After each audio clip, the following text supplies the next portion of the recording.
સુરેન્દ્રનગર કલેક્ટરની સૂચના મુજબ લખતર મામલતદાર તેમજ લખતર પોલીસ આરટીઓ ફોરેસ્ટ સિંચાઈ પંચાયત વિભાગ પીજીવીસીએલ દ્વારા ડમ્પર ખનીજ વહન કરતા વાહનોને ચેક કરવામાં આવ્યા છે કે તાલુકા મામલતદાર ટીમ તથા અન્ય વિભાગના સંયુક્ત ટીમ દ્વારા 7 ડમ્પરો ચેકિંગ દરમિયાન ઝડપાતા 1,45,80,000 મુદ્દામાલ જપ્ત કરી લખતર પોલીસના હવાલે કરાયું.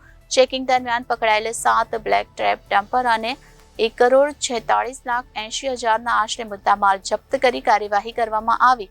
ઓવરલોડ વાહનો જપ્ત કરાતા ખનીજ વહન કરતા વાહનમાં માલિકો તેમજ ડ્રાઈવરોમાં ફફડાટ ફેલાયો.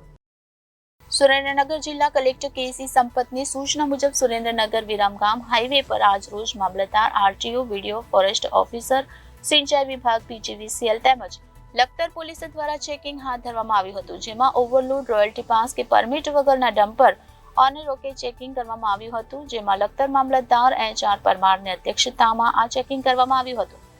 આ ચેકિંગ દરમિયાન ઓવરલોડ રોયલ્ટી કે પાસ ફોર્મેટ વગરના 7 ડમ્પરો જપ્ત કરીને 1,45,080 ના મુદ્દામાલ લખતર પોલીસ સ્ટેશન ખાતે લઈ જવામાં આવ્યા હતા, જેમાં આશરે આ મુદ્દામાલ જપ્ત કરી આગળની કાર્યવાહી કરવામાં આવી હતી. આ સંયુક્ત ચેકિંગ દરમિયાન ઘણા ડમ્પરો પકડી પાડી લખતર પોલીસને સોંપતા ખનીજ વહન કરતા ડ્રાઈવર અને તેમાં માલિકોને અરેરાટી ફેલાવવા પામી હતી અને ગેરકાયદેસર અને વહન કરતા ડમ્પર ચાલકોમાં ભયનો માહોલ ફેલાઈ ગયો હતો.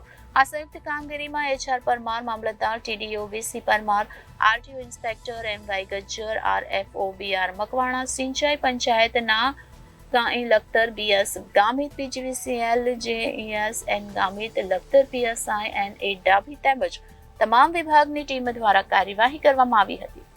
Bureau report Janadesh news, Surendranagar.